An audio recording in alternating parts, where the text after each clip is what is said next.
I want to make a few comments, then ask some of my viewers some questions.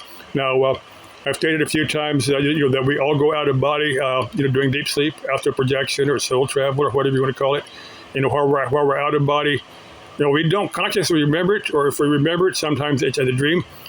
But we're having lots of astral sex with either still living human beings in their astral body. They're also asleep, and they probably won't remember, or we're having astral sex with ghosts.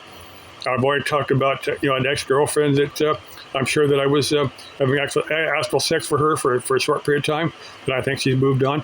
I'm asking you, do you think this is bad or wrong? Do you find it creepy, or are you like me and find it interesting? Find somewhat exciting to think about it? Now, I've briefly covered Robert Monroe here a few times. Now, he would periodically meet up with beings that had never been human, that knew nothing about human life. While he was in his astral body and they were visiting here, they were in some form. But anyway, they just happened to wander into a house where a couple were having sex, and this entity that Robert Monroe was interacting with, asking what they're doing, and he said they're making copies of each other. Kind of an interesting way to phrase it. Let's see, there's a couple of things I was going to cover here. Oh, on space aliens. Do you believe in space aliens? Do you believe that they're entities out in space somewhere? Maybe they look a little bit like us. Maybe they're completely different. Maybe they're completely different biology. Maybe they exist so differently we wouldn't even recognize them as being alive.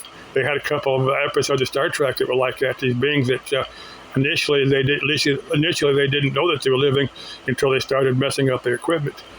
Do you believe in space aliens? Now, maybe there are space aliens visiting Earth in their astral bodies. Maybe we're having lots of astral sex with the space aliens. I don't know. Take a good look at your. Take a good look at the chick that served that took your order at Taco Bell. Does she look a little bit weird? Take a look at your life partner. Did they look a little bit weird? Maybe they were grown in a tank. Who knows? Maybe they were implanted with a false memory. Who knows? Now, the last thing I want to cover. Now, there are a few people. There may be some of my viewers that can consciously astral project.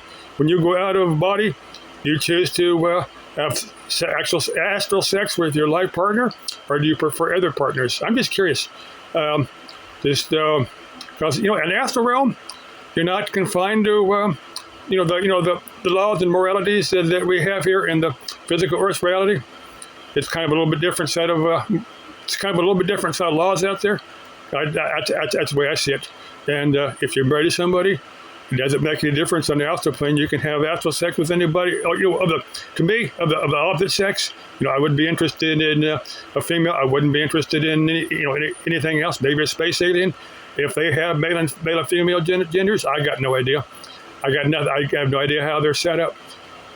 I would be curious, though. I'd be curious to meld with a being that had never been human, what their perspective on reality was. Of course, it might screw me up to the point where I'd never recover. Now, there's a level of the astral plane. Some might look at it as hell, and people are advised if you visit, it's just the lower levels of the astral plane, that I am told if you visit there, you can either become mad, or mad, or there's another one, but you're just advised to stay out of that part of the astral realm. Okay, still love y'all. Bye-bye.